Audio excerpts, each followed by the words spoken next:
Dunkin' Donuts is proud to announce we've created a monster. Introducing these hauntingly delicious minis for Halloween. They're alive! Alive! The minis are a fraction the size of our regular donuts, with a taste so great they'll attract very interesting guests to your Halloween parties. More sprinkles!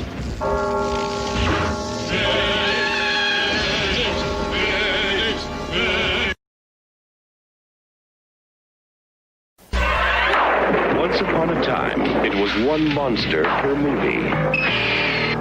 Those were the good old days. We're the Monster Squad. Awesome. Only one way to kill a werewolf. Kick him in the nose! Do it! Wolfman's got nerves. The Monster Squad, rated PG-13.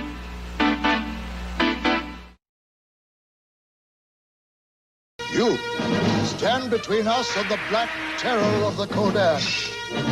For every Earthling who's ever dreamed of adventures beyond the stars, comes the astonishing story of one who made it. Alex? Hi, Max. Alex Rogan is the last starfighter. Rated PG.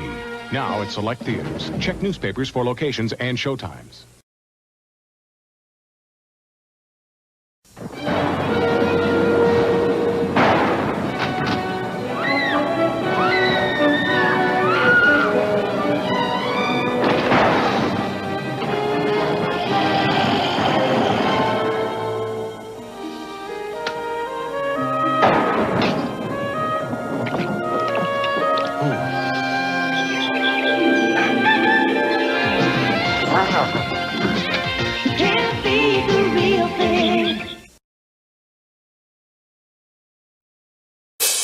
Heroes come in all sizes.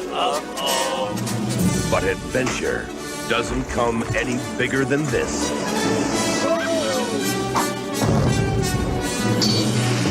We are not afraid of you!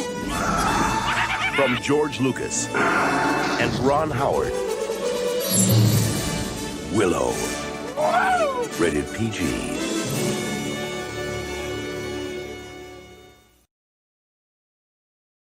He's like many of us, mired in the routine of upward mobility, but all that is about to change. With an unexpected trip to a place called Cleveland. A romance with a girl named Beverly. He's my boyfriend!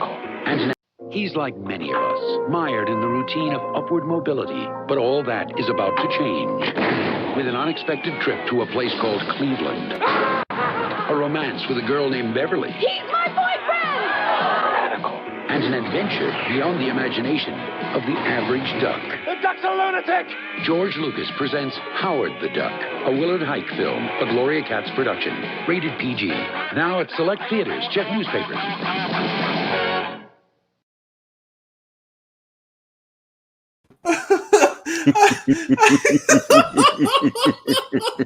I can't. Oh, Jesus. I'm like, we haven't even started yet. I'm already laughing at Sean, I'm out. Bye. Yep. Done. Oh, we got Gary on here on an evening one. I'm a little worried he might fall asleep. No, but it was so funny though, because I was thinking what would be some interesting choices to put in the commercials leading into today's show. But before we get to that, let me do the introductions real quick, because I saw something that you guys don't know is that in the waiting room before we actually go live for each one of these panels, I can actually watch everybody's expression in the lower corner. So I'm watching them as they're watching these commercials. And when Howard the Duck started, all you saw is Jeff going. And then it glitched and it restarted and his eyes got about this big. And he was just... A lot of PTSD there. I'm sorry. That was funny. Mike, if you're watching this, that was the best glitch ever. That was the perfect one to reboot the particular trailer on. But welcome everybody to the final Pop Con panel for this evening, and that is going to be to reboot or to sequel. And this is going to be a panel all about just first off the concept of, is rebooting or sequeling a good idea for a franchise? franchise? And in that same vein, what are some series that you would love to see brought back from the cinematic graveyard? Now, you saw 4 suggestions for me just of those trailers, and I'm sure we'll get to some of those. But before we do, let me introduce our awesome cast here. And we're going to start off with the person directly to my screen left, and that is going to be my buddy Nathan. So let's go ahead and introduce Nathan. Nathan, say hello to the audience and let everybody know just a little bit about you, please. Well, hello, audience. I'm Nathan Laws. I am the host of the 42 Cast, which is your ultimate answer to fandom, geekiness, and everything. And that's a podcast where myself and a rotating cast of people talk about any topic in the geekosphere. And then I also am the host of Time Streams, which is a podcast where me and my friend Juliet are watching through all of Doctor Who and talking about it. Fantastic. That's awesome. And just so you know, Jeff, we already have a rebuttal to your copious head shaking and yours as well, Gary, which is Howard the Duck is the greatest of all time. So Banhammer. The Banhammer. Okay, so directly south of Nathan is my good buddy Gary, who has let me be on so many panels over the years. And so of course, as soon as we put this together, I said, Gary, any panel you want to be on, you just let me know. And he was like, all of them. So welcome everybody, my good buddy Gary Mitchel. And Gary, please say hello to the internet and let them know a little bit about you. Hello, Internet. My name is Gary Mitchell. I am a writer, reviewer, podcaster, voice actor, dashing international man of mystery, and I am the co-director of the American Sci-Fi Classics track at DragonCon. You can find me on the Twitter here or our Facebook group, DragonCon American Sci-Fi Classics. And yes, Star Trek fans, it's my real name. It absolutely is. And that is something he has to say a lot because people really don't believe that his name actually is Gary Mitchell. And wrapping out our panel is somebody, if you've been watching today, you've seen a couple times, especially during the D&D panels. That is, of course, the mighty Jerd himself, our good friend Jeff. So, Jeff, please tell everybody a little bit about yourself and say hello. Sure. Hi, everyone. I'm Jeff Mueller, a.k.a. the Mighty Jerd. I'm an actor, a writer, a podcaster, a martial arts and fitness guy, and someone who just really loves movies. Speaking of movies, if you're interested, when this is all done, you can check out my latest fantasy horror short film on Amazon. It's called The Forgotten. Check out my pinned tweets, got all the links and all that. So, yeah, movies are a thing for me. Absolutely, yeah. So let me pull that back up. But yeah, so for those of you who didn't see that, I'll put that up one more time. The Forgotten. Go check that out. It's actually really good. Jeff was kind enough to show it to me. You say that with a little surprise. You're like, no. Okay, look. I didn't mean to say it like this is a Right, between Howard the Duck and that, I'm out. Right. Between Howard the Duck and then me going, it actually turned out to be pretty good. Son of a bitch. Now this a question for Jeff. Do you have the D&D cartoon figure statues there behind you? Oh, I do. Oh, yeah, we were actually talking about this in the pre-show. Yeah, check that out. I am very envious. They're glorious. I love them so much. I've seen them. I can't afford them, but oh my god, they're beautiful. They're really, really cool. But today we're here to talk about first off, but before we get into anything specific, just the idea of Hollywood has always been accused of having sequelitis and rebooting or restarting franchises, even though it has been their modus literally since the 20s. A lot of people go, man, they can't touch certain movies. Like one that people say we should never go back to or sequelize is such as like The Wizard of Oz. Even though the one that we all love, the one that came out where it started black and white and then went to color, that was the third version of The Wizard of Oz. There are a lot of examples of movies constantly getting redone because we think that we have a better take on it. And so I just wanted to know, just kind of from the audience, since there's only the 4 of us, I don't think we need to really worry about round robining for over talk, but of course, be polite. But what are your thoughts? Do you feel that we do sequelize too much, or do you feel like sequelizing and rebooting is a healthy part of the creative process of kind of tightening down these stories for new generations? That is that's a rough question there, man. Nathan, go ahead, man. I saw you ready to speak. So I get frustrated about that as a starting point, just because I don't think they're the same thing. I think more of the issue lately is that the reboot button is pressed too early on a franchise that potentially has more, that if you continued the storyline, there's more potential there. And that's sort of the frustration, is like, well, there was more to milk there, and now you're starting back over at ground zero, and then that means we have to go back through all of that to potentially move the story any further. And so that's more of my, sort of take on it. But no, I mean, as a concept, no, I mean, as you said, we're always going to need that. And there are some like franchises where it's become such a part of the franchise that we don't even bat an eyelid. James Bond is one, has been rebooted several times. Nobody even questions it because we know it's going to come. Batman, how many versions of Batman have we had? And people are always like, yeah, I mean, every decade or so, bring in a new Batman, do another Batman story, and that's fine. Nobody complains about it. Right. But yeah, that's... No, I think that's one of the reasons why I wanted to bring that up. But Gary, you had a thought. No, I was going to say it's the exact same thing. It's all in execution, because my favorite movie of all time is a remake. It's John Carpenter's The Thing. Yes. It's a remake of The Thing from Another World. And that is a perfect movie. Like I said, it's my favorite movie, period. Not my favorite horror movie, not my favorite sci-fi movie. It's my favorite movie. Good pick. And then there is the prequel reboot, which is not so good. It's got one good idea in it, but it's mostly trash. And they're talking about doing another remake or reboot, whatever. And Carpenter's involved, but James Cameron was involved in the last 2 Terminator reboots, and we see how those went.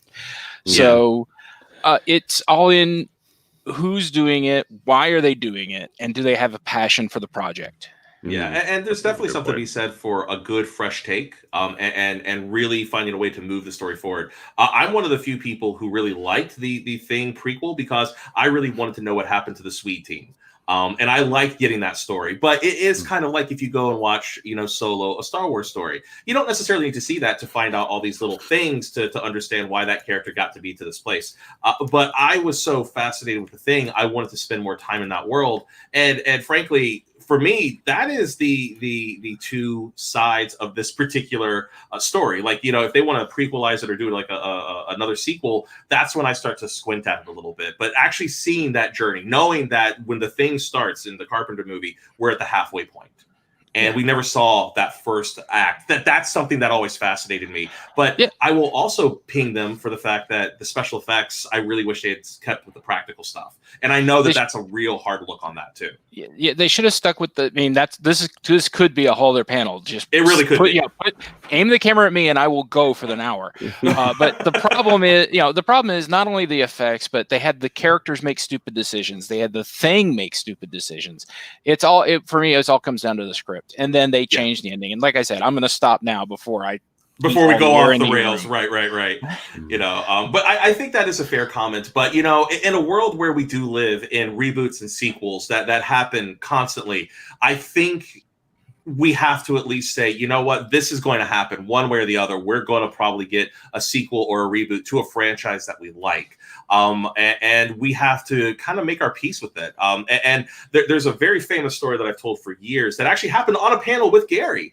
He let me be on this panel where we were talking about Ghostbusters getting a potential reboot. And this is before they had announced was it Ivan Reitman who did? Yeah, this was like about 2014. Yeah, this is like 2014. Oh, wow. And they were talking about, there's rumors that they're going to do an all-female cast, or they might do a Next Generation. And I was on with some passionate Ghostbuster fans. And one of the things that happened during this panel was I kept saying, no matter what happens, a reboot or a sequel never takes away the value of that original piece. Right. Mm-hmm. I was like, it's not like they're going to kick down the door to your house and take all your copies of Ghostbusters, the original, and burn them in front of you and say, you can't have this no more.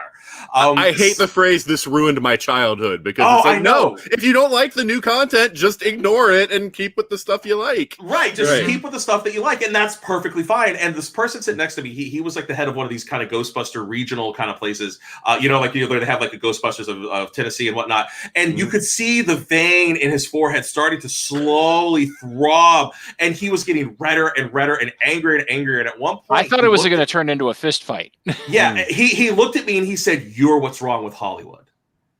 And I was shocked. I was like, why? I was like, if this is a way for you to be able to introduce a whole new generation to a concept, if they don't like it, they'll go, well, wait, why does this Ghostbuster suck? What's the original like? And they go back and they discover Aykroyd and they discover, Bill Murray and Harold Ramis and I forgot Winston Zedmore. I forgot my favorite character's name. Ernie Hudson. Oh God, I was going to have to go and just hide in the corner here for a second. And you discover those actors and then go look at their catalog. That's the beauty of sequels, is that sometimes a horrible sequel will drive you to find out why somebody thought they even had the stones to even touch this. And if I can put a coda on this for you, Sean, please, he is now one of the staunchest defenders of Answer the Call. He loves really, it. really. Yeah, he is shouting down other people who are going, "This is terrible." He's like, "No, it's not. It's great. Watch it." Right. And this is from Laura. I'm sorry, that was the right. So me and Christina were sizing up friends, picking on who we take on because I was ready to punch a mofo. Laura was very protective over me during that particular panel. She was like, "Nobody messes with my man." But that was so surprising. I never gotten that reaction before. And so I do kind of tell people, even in a world where we have reboots and sequels, if you don't like that take, just don't watch that version of it anymore. And that's okay. Like me, I really liked the theatrical release of the female Ghostbuster crew. I thought it at least had enough merit to get a sequel. And then I made the really horrible mistake of watching the extended cut of it. And I'm like, ooh, no, that one wasn't good. And frankly, it was because they just allowed the actresses to kind of play out their humor a little bit longer. And it just didn't quite work. The timing was off. That's a whole other panel. The way it really is. The main fault of modern comedy is they've switched to let the actors improv, and it's like, no, if they're not a real improv actor, don't do that. Stick to the script. Right. And our friend Ann from earlier this week, from earlier in the shows, says, I do think that people forget that reboot doesn't mean that it takes away anything from what came before. It's all another lens, right? Mm-hmm. Yeah, exactly. If it brings more people to the table, we have more people at the table. Exactly. And that's always been my thing. A perfect example is my friend Brittany, who was going to be on some panels for Pop Con, but because I'm an idiot and I forgot to keep her up to date, she thought she was disinvited. And I was like, oh no. And because I just assumed that she knew any panel she wanted to be on, she was on. And I was like, I'm such a jerk. I'm so sorry. She's like, it's okay as long as you're not mad at me. I was like, hell no. You're like one of my favorite people to work with. And she's going to reboot you now. Right. I know. But I'm so sad that she wasn't on this panel, because the way she got into Star Trek was through the Kelvin universe. She had never seen a single moment of Star Trek until she watched the Chris Pine reboots. And she was like, I want to see more. And so, if you were fans of Sean Castick back in the day, we went 2 years, her doing the Star Trek report, where every week she would watch a couple episodes of the original series and then go into Next Generation, talking about how she had found all this new stuff that she loved because she had started with something new. And that's the beauty of reboots and sequels, is that it can allow you to appreciate the old stuff. I think for me, where I'm most forgiving of reboots is in the science fiction genre, because historically, I mean, the technology now for filmmaking, a lot of times, back in the 80s and even the 90s, the vision just was too big for what they could actually accomplish. Yeah. And kids today, honestly, they're not forgiving of crappy effects. No. So in order to kind of introduce them to a classic story, if you're going to update something with better special effects and better, let's take the Dune movie, for instance, right? So yes. Prime example. I mean, I'm not a big fan of the story or the whatever, but I mean, yeah, fine, whatever. It's boring. We can get it. That's another panel about how that story is terrible. But anyway, but if you go back and you watch that original movie, you could tell that the vision just was so grand compared to what they could actually do. So it makes sense now in today's world of CGI and just the things we can do now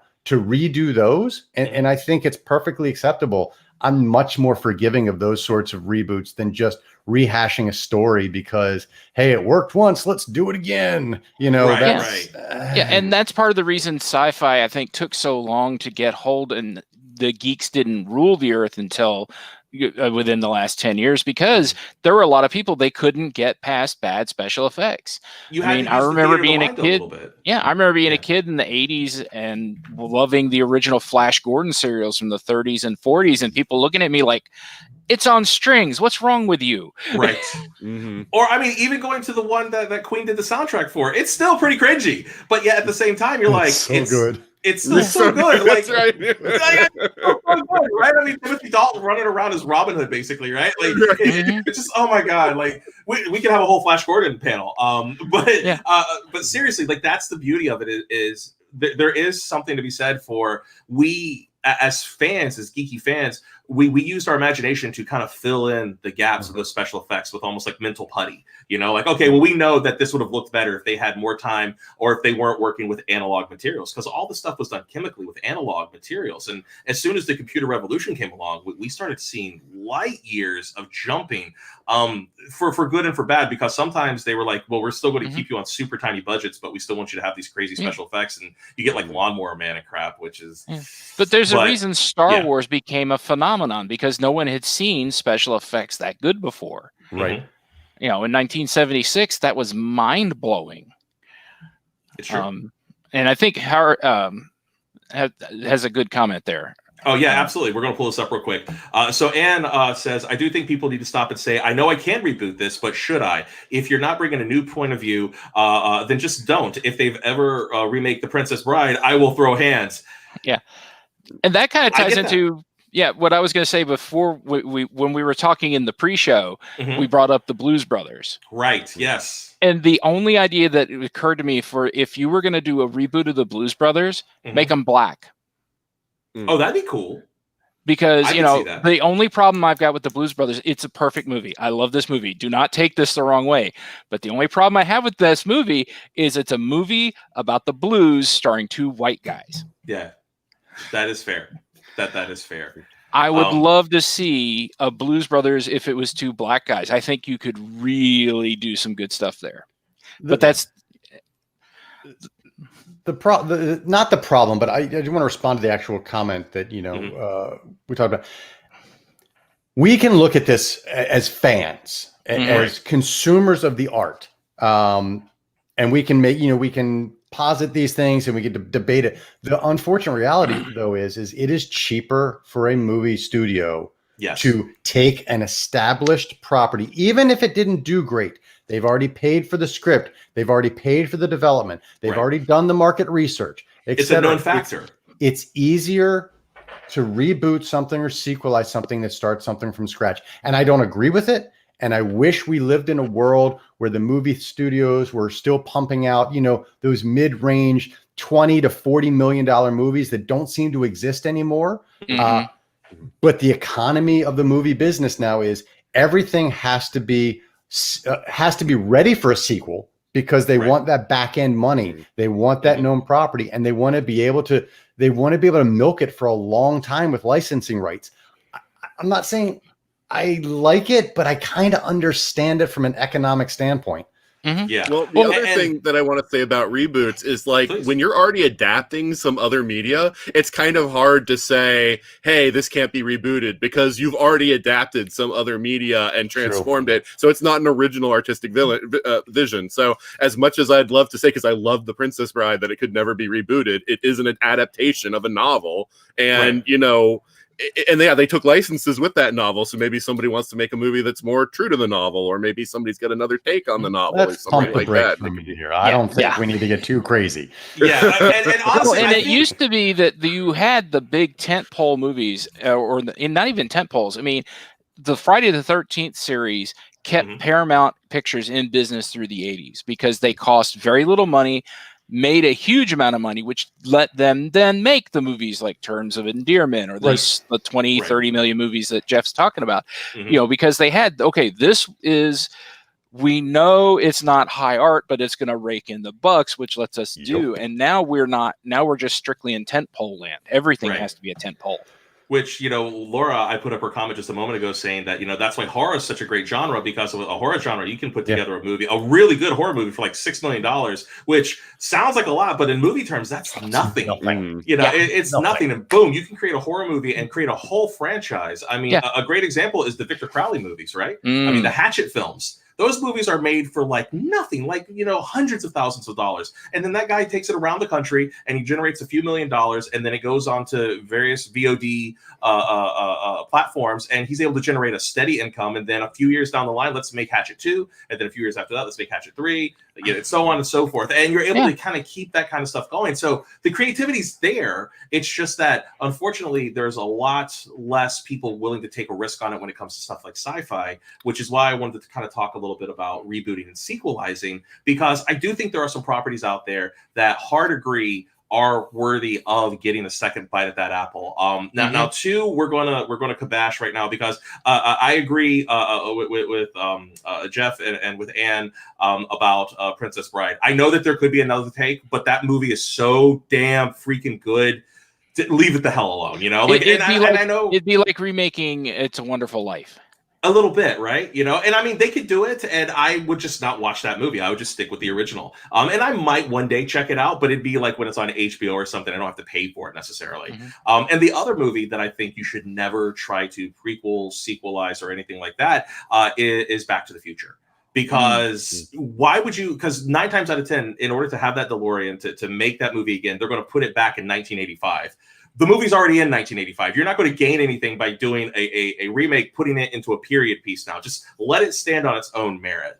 But with that in mind, we got about a little over a half hour here to talk about some franchises that we think would be good. And what I would like for you, each of you, is to also kind of give us a hook, if you can, as to why this franchise would work in a modern setting. And I'm going to go first, so that way you guys can start generating the brain, the kind of get the gears going here. The very first trailer I put in the pre-roll was Monster Squad. Yes. And I love Monster Squad, and I feel that there is a story here that could be told so easily, and they've never taken up arms on this.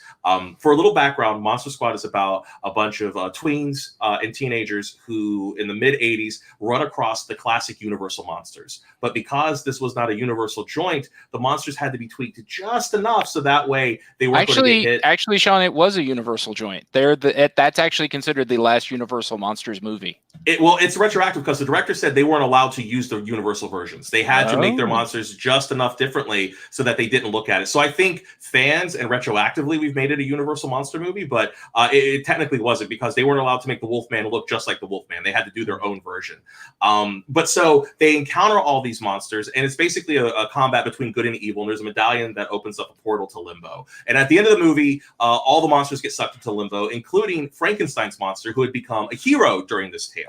And there's a little girl there called Phoebe, and Phoebe is so just despondent and heartbroken at the end of that movie, because her friend, the Frankenstein monster, has been sucked basically into hell, for lack of a better term, in order to save the world. She throws her teddy bear in after it, and you're just like, if you don't have feels when this little girl just breaks into a puddle, you're a heartless bastard. And for years, I thought it would be such an interesting story if we pick it up. Phoebe's an adult, and Phoebe has become obsessed with the occult. And Phoebe has been trying to find some way to open the door to Limbo to get Frank out. And by accident, when she does this, she releases all the other monsters, and maybe some new monsters we haven't seen yet, right? Come up with some new kind of oogly booglies. And now Phoebe has to go to her brother Sean and all the rest of the Monster Squad, who are adults now, and they have their kids. And you have 2 generations of basically the Monster Squad going after these monsters again, trying to stuff them all back into the portal that Phoebe opened up. I would give all my money for this movie, and I want it to happen so bad. Like, I need this. And I by the way, Hollywood, if you need a script, I'll do a treatment. No problem. Just let me know, and I'll send one out. But I would love to see that series pick up, because that's one of those concepts, kids versus monsters, and finding a way to take something that people consider cheesy and giving it second life, because these monsters can be terrifying if handled with respect. And there's some really great results of that. So that would be my first pick. I like that. I like that. I thought that was a cool. solid pick. Yeah. Okay. So who would like to go next? Anybody raise a hand? Anybody who wants to jump in for the next one?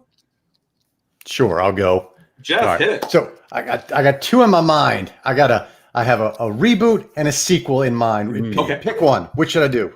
Let's do reboot. Reboot. All right.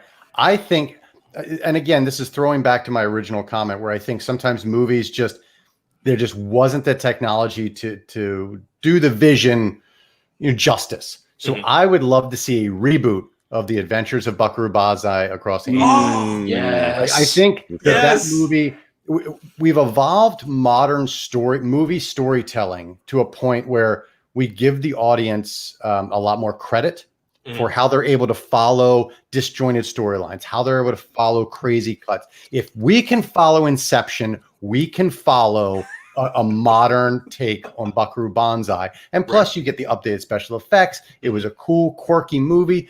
Yep. Honestly, I think done with a Guardians of the Galaxy tongue-in-cheek vibe, I think that movie would do really, really well nowadays. That's my pitch for the reboot. I like that a lot, actually, because we actually talked about it yesterday. I don't know if you were watching that panel, but we did talk about Buckaroo Banzai and how it's one of these just movies that you go and you watch it, you're like, man, there's something about this flick, and that was actually during Movies We Love That You Hate, like people that just kind of no, it was 1984. Oh, you're right. It was 1984 that we were talking about that one. It's a movie. I don't know how it ever. I would have loved to seen the pitch for that movie because honestly, I look at it and go, I don't understand how it got made. I don't understand. It probably was cocaine because of the time frame.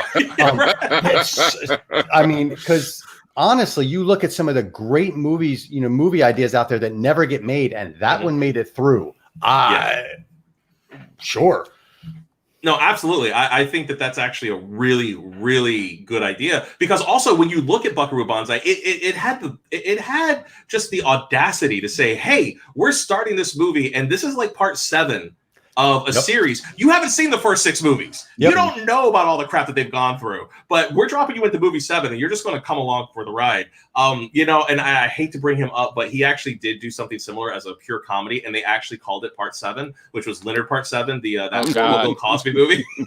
But it is the same concept, right? It is, let's drop you in multiple levels into this tale, and you just have to kind of pick up the pieces. But I've always thought that as much as I would love to see a complete reboot of Buckaroo Banzai, because I knew it was, again, part 17 of whatever, I would love to see that as a series and have the time to introduce each of those characters. I'd love to see the cowboy get introduced. I'd love to see what was it? The Perfect Tommy. Name? Perfect Tommy. I'd love to see all of them. See how John Lithgow's character, when he's in Russia, how he goes crazy. Have like a full episode or 2 of just John Lithgow going crazy because he saw into the 8th dimension and stuff. That would be just so much fun. It'd make a great Netflix series. Yeah. Yes. And as long as they knew that it would be canceled after 2 or 3 seasons, they That's could get it done.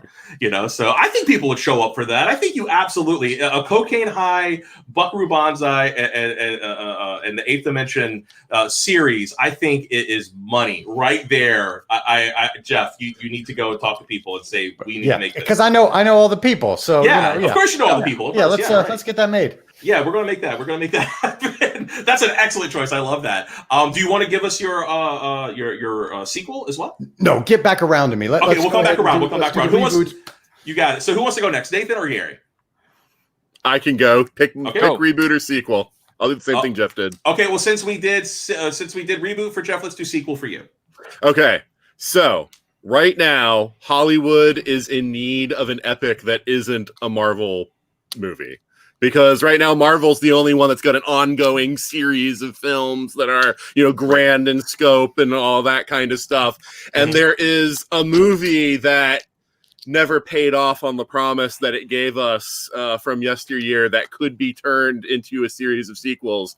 And of course, I'm talking about Crowe. Yes. Yes. But Which, if you recall, Crowe ends with the idea that they're going to have a kid, and that kid needs to go on to rule the galaxy. So there you go. So you can do this 2 ways. You can do the serious take, and you can have it about this kid like going out through the galaxy and unifying the galaxy and make it very Lord of the Rings, but in space, which would be amazing. I would love to see like sort of the space take on Lord of the Rings. Or you could go the Guardian of the Galaxy route where like the kid is a total slacker. He's a disappointment to his parents. And somehow he just bungles his way through the galaxy, like somehow just making things happen. And then people are like, I'll serve you, man. And he's like, whoa, who is that? Why are you doing this? As long as we get the Liam Neeson cameo. Yes, but he's also what I would call a hero hero by accident, right? Like that would be his whole story arc, is he's hero by accident. But you know, Crowe is one of those movies that it's almost the Batman v Superman of like sci-fi fantasy of the 80s, right? There's so much in that damn movie. They tried cramming, I mean, seriously, there is high fantasy in that, there is science fiction, there is a horror movie inside of that bad boy. You got wizards, you got witches, you got giant opalescent spiders, you got horses that can ride in the freaking sky because they walk on roads of fire. You got the freaking it's totally cocaine. It's fantastic. It totally is. But I love that movie.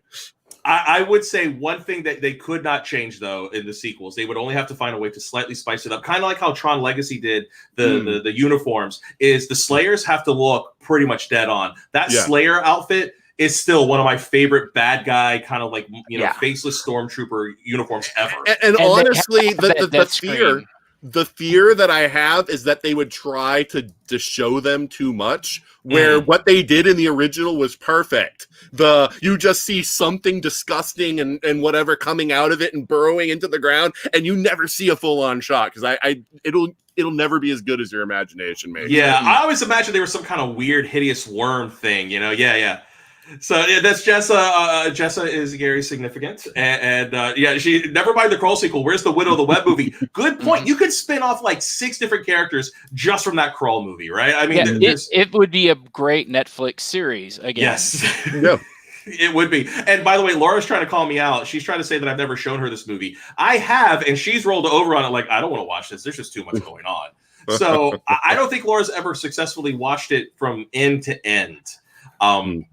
But I think Crowe's a very good pick. I definitely think that would be a great one to go for.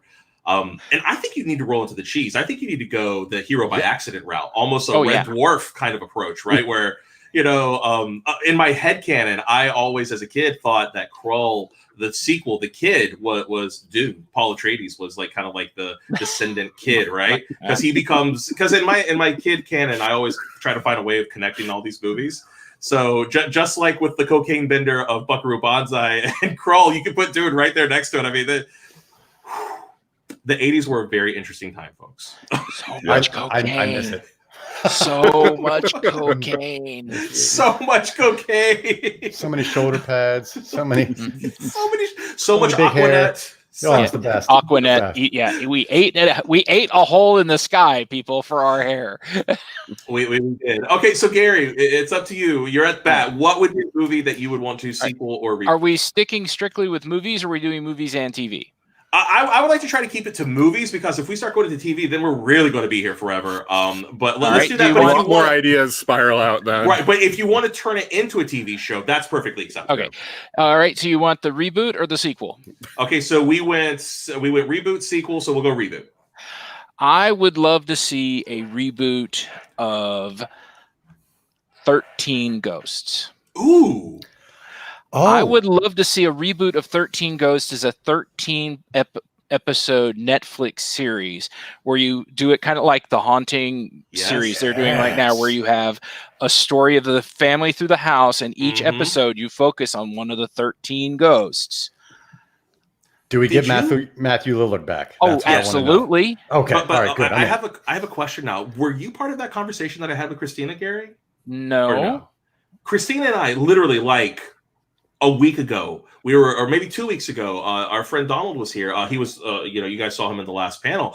We were watching a movie and we were talking about 13 Ghosts and how it would be perfect as a TV show, because you could do 13 episodes and each ghost, not only would you have the main story of the people stuck in the house, but then half of the episode could be showing the ghost's backstory and how they became the vengeful spirit that ultimately would be captured inside of that. Yeah. The fact that you're on the same wavelength is amazing. Well, we've been on the same wavelength a lot, Sean. Let's be fair. That's true. It is true. It is true. But yeah, I mean, I want the story of the jackal. I want the story of the juggernaut. I want the story of the princess. I mean, just solid idea, man. Oh, it's like really good idea. It's a good movie. It's not a great movie, but it's a good movie. It's a fun movie, and you know what's I interesting? enjoy. I would love to see somebody really step up and do something with that concept.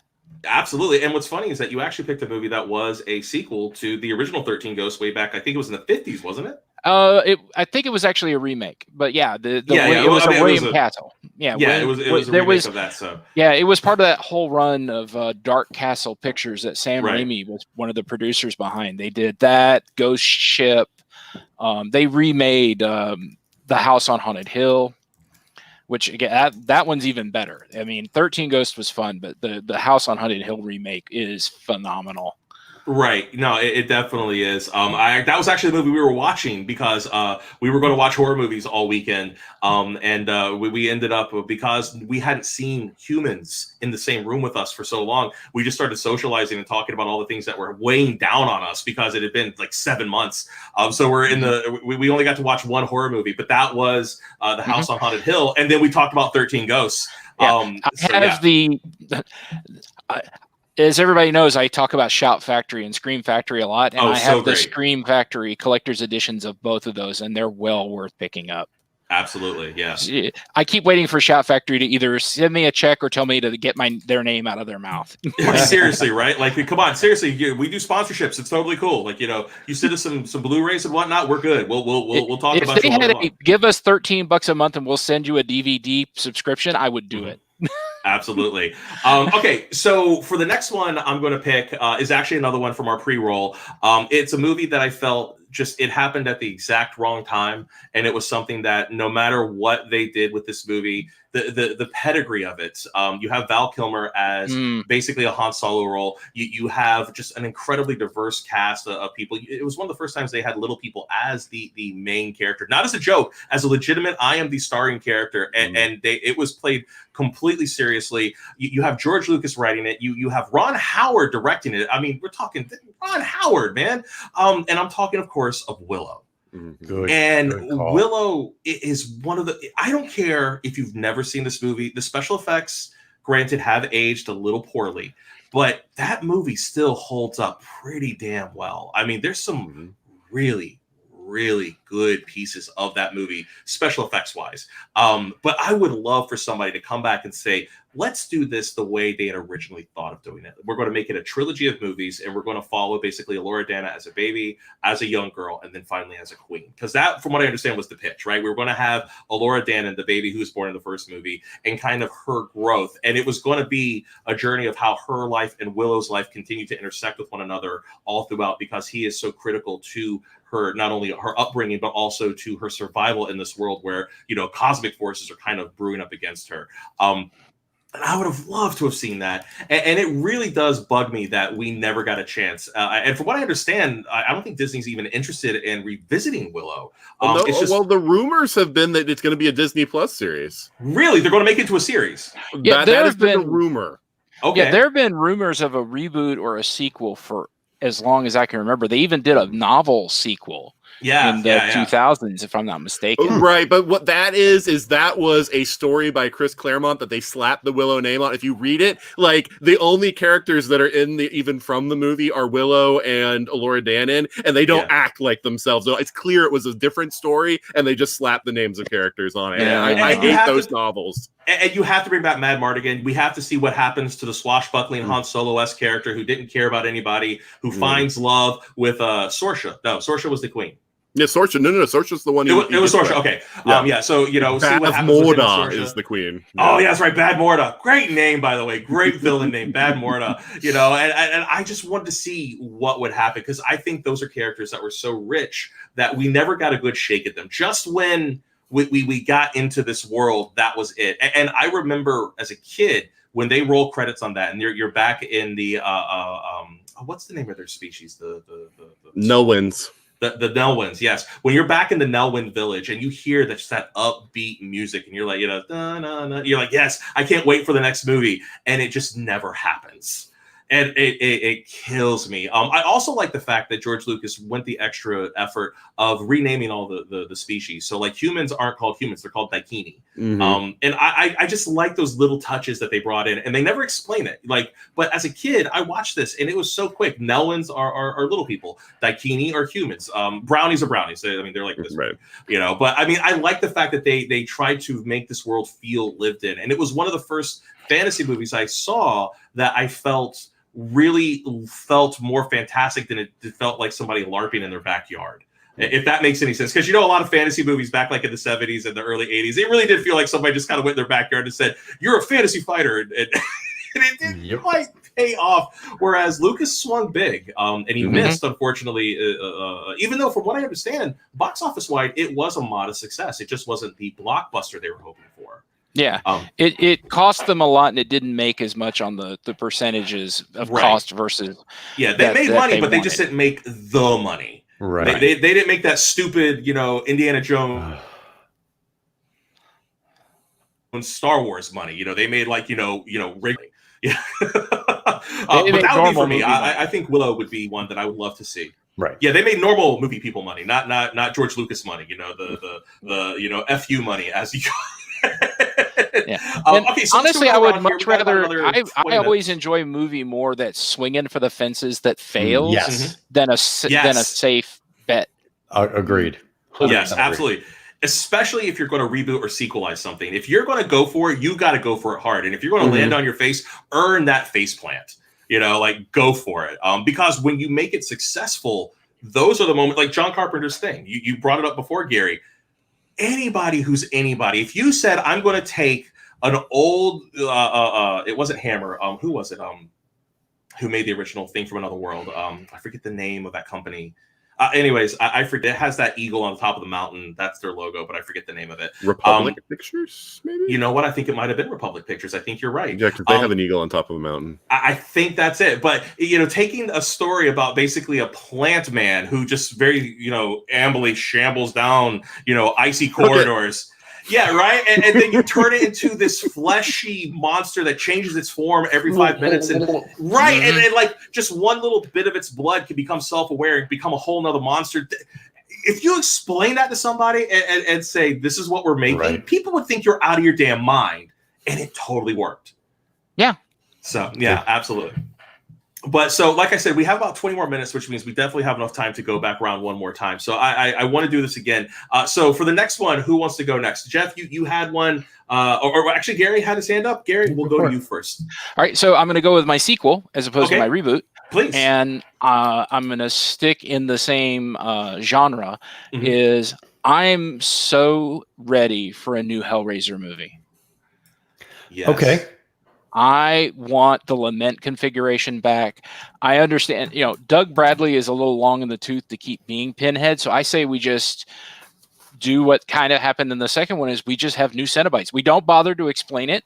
We don't try to explain it. That's one of the things I love about the first Hellraiser is, hi, we're from hell. We're going to torture you. Okay. It doesn't need an exclamation. Somebody else finds the puzzle box. They open it up. The Cenobites show up. And we just keep going with that mythology, and we just go forward.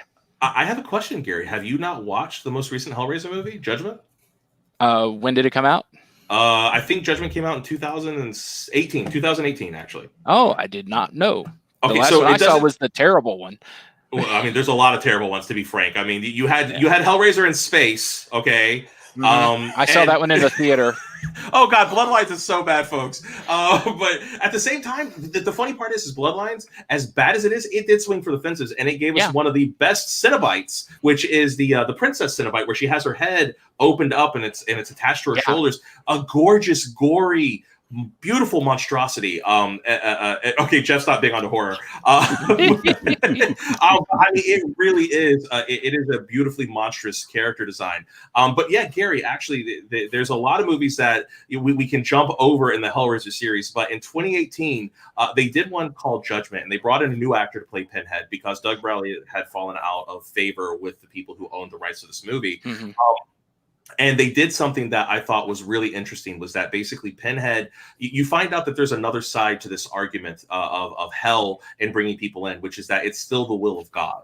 And they all work because God tells them that they're allowed to do this. But every once in a while, somebody will come into God's purview and God says they're untouchable, even if they summon you. And Pinhead doesn't like it. And so the end of the movie is Pinhead going against the will of God. So they strip him of his mantle and they dump him back into Earth as a mortal. And the idea is the war between heaven and hell is now really kicking back up again. And basically the leader of hell and all of its legions is stuck on Earth without any vestiges of his power.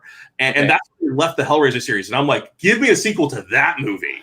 Okay. So in that, I'm going to give that a shot, and I'm going to pivot to my backup sequel, which is adjacent Nightbreed.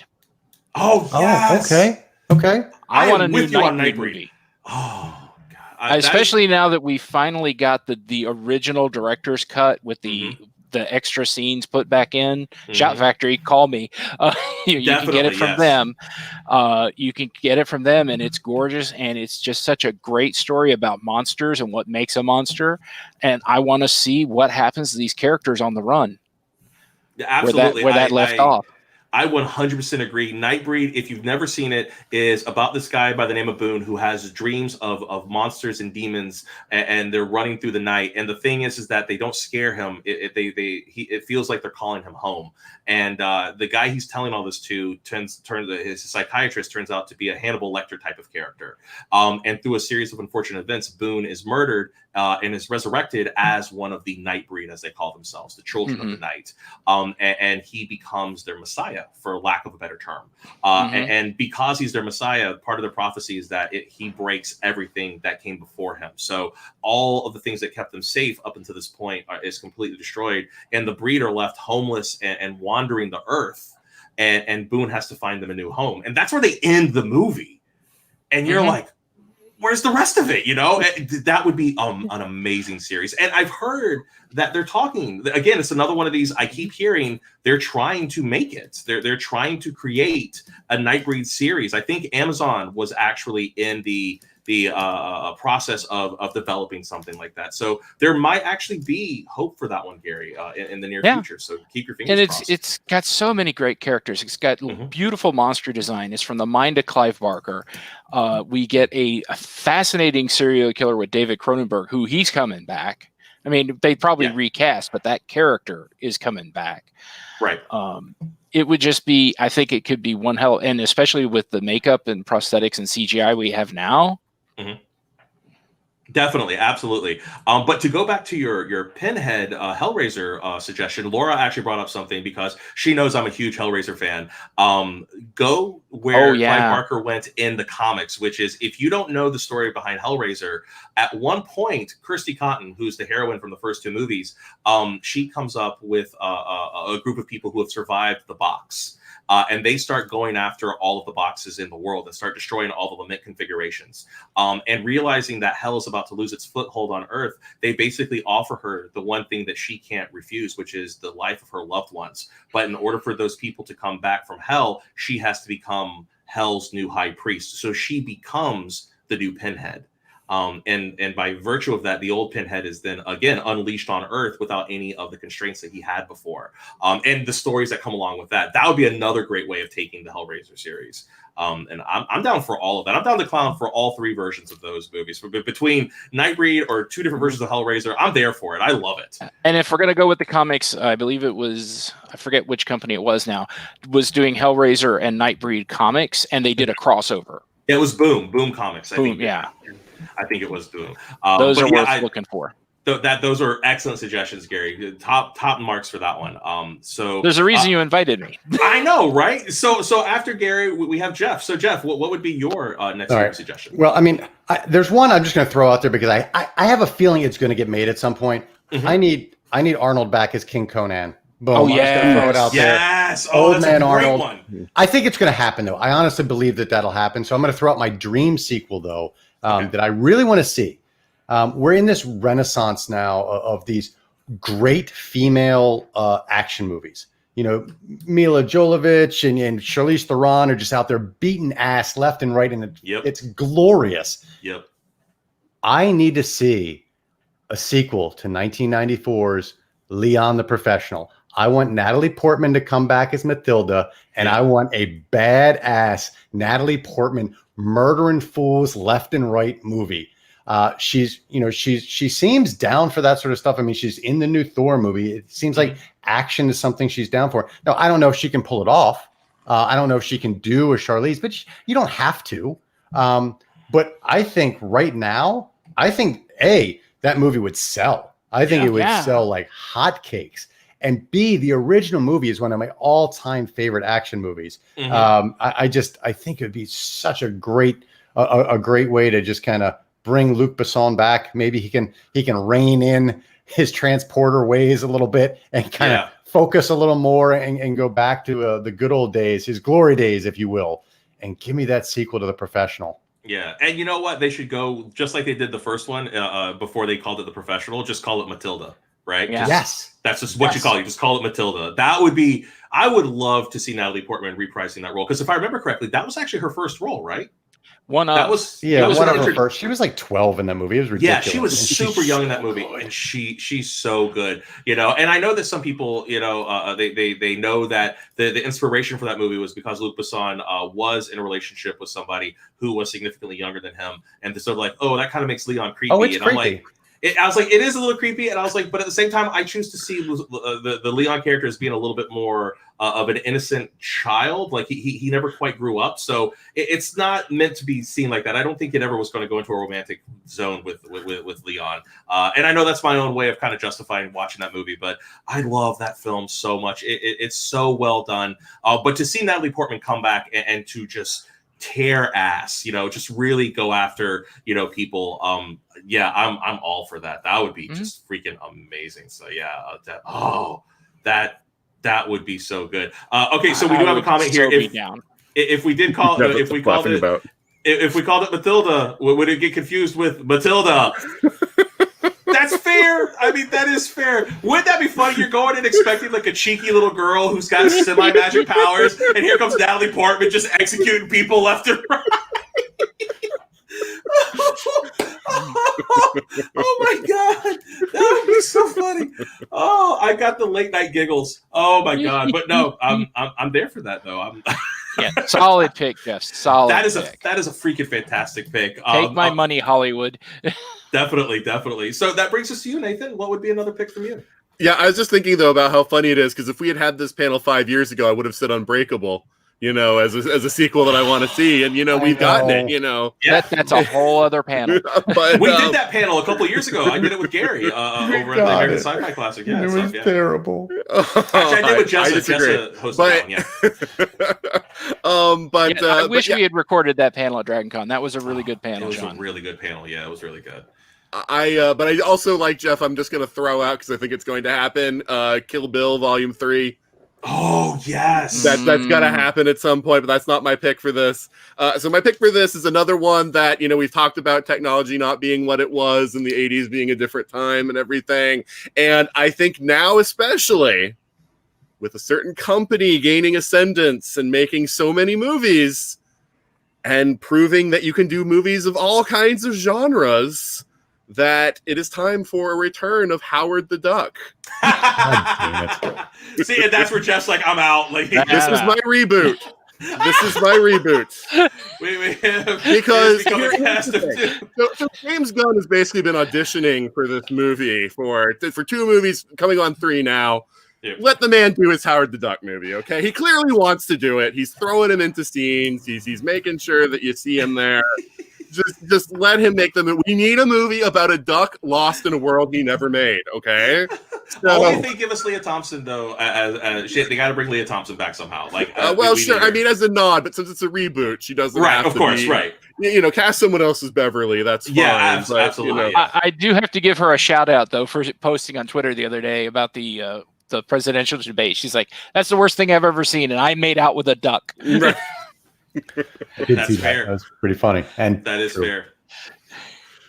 Oh my god, no! But I definitely think that is something that you absolutely could bring, because I think that there's a lot about Howard the Duck. I know people really crap on that movie, but there is something that I really do enjoy about that film. About there's this weird technology that opens up essentially a Stargate that he comes through, and then something dark and sinister comes in after him, and he's got to try to put it back. Like that's kind of like my whole pitch for a sequel to Monster Squad, quite frankly, right? I mean, so there is some juice there. It's just it's an anthropomorphized duck, and that could be weird. And if I rebooted it, I would make it more like the Marvel comic. I would make him more of a commentary on modern society and stuff, and I would do more. You could throw in sort of an action story that goes on around it, kind of thing, just to like have something as the MacGuffin to get people in seats or whatever. But I would love to see a Howard the Duck movie done like the Howard the Duck comic, but that would be interesting, with the MCU.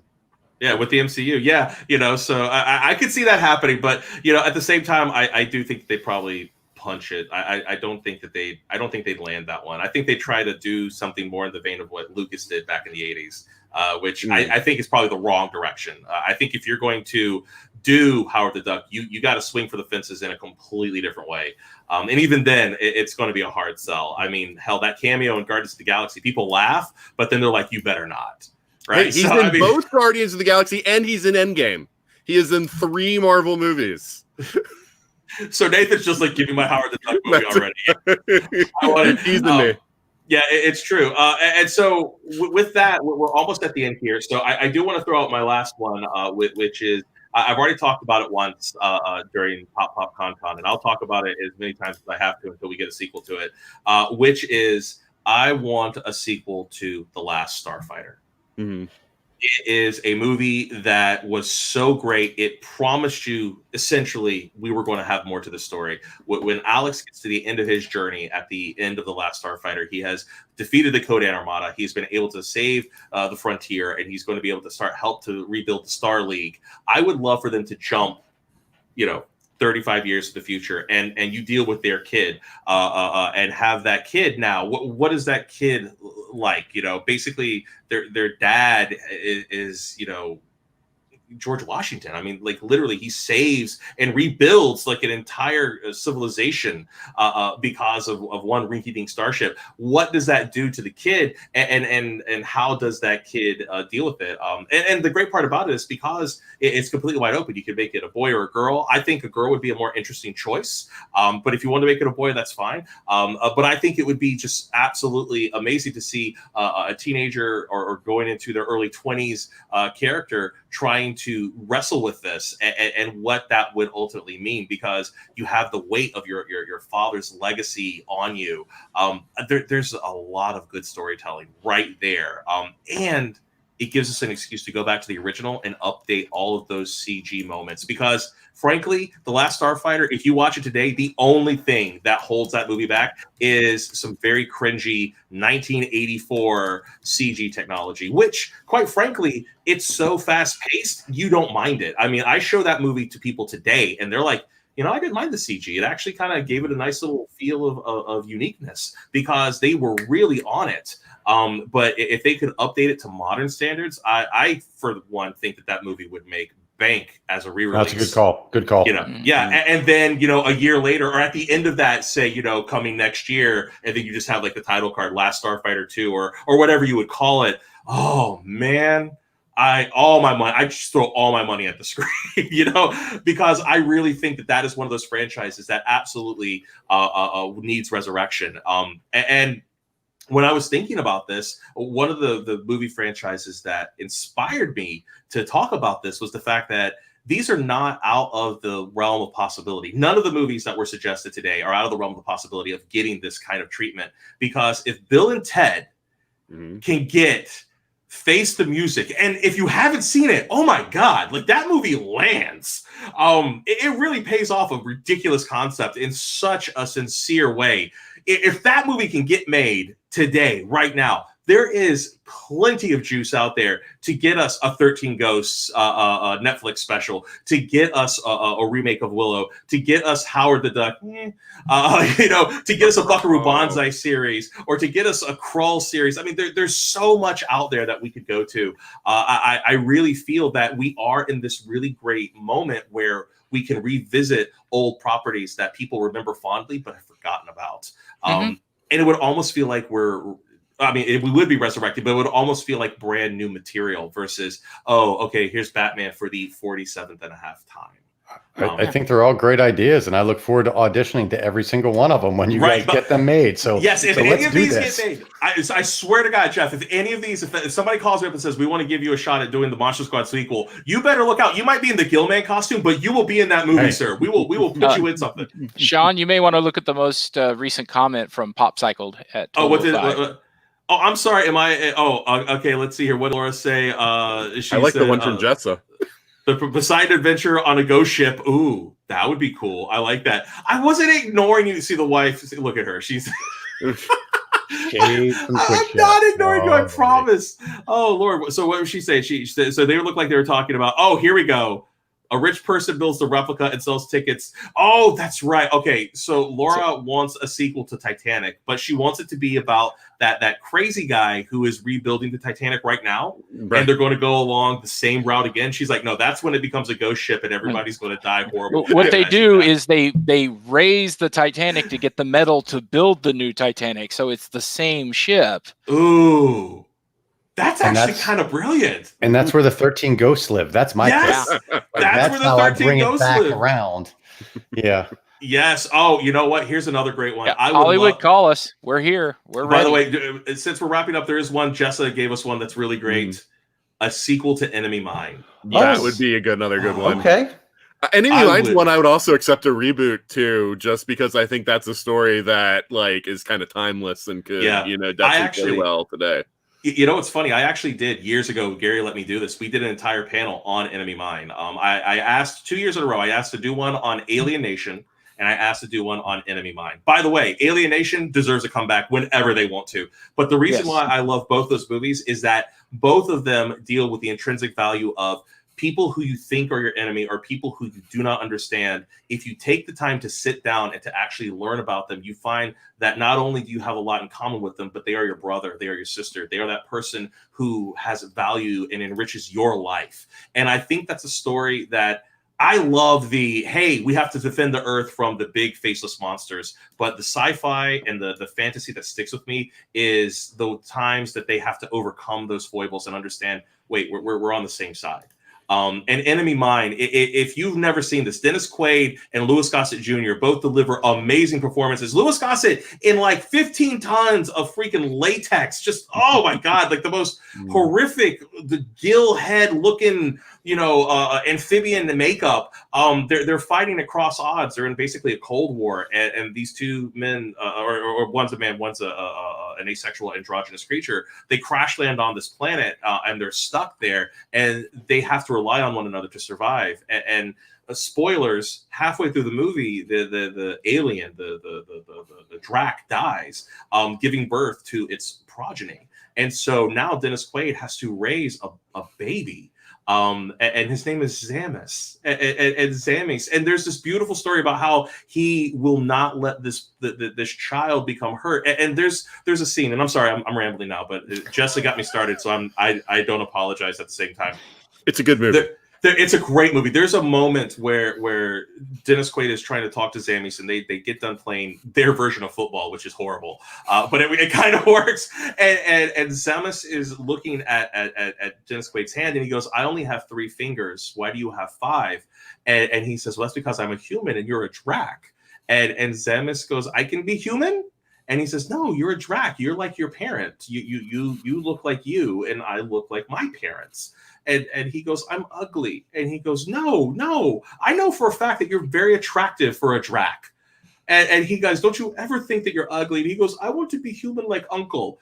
And there's a little child in this heavy makeup. And if that doesn't make you want to cry, because this is the person that he loves more, or it loves more than anybody in the world.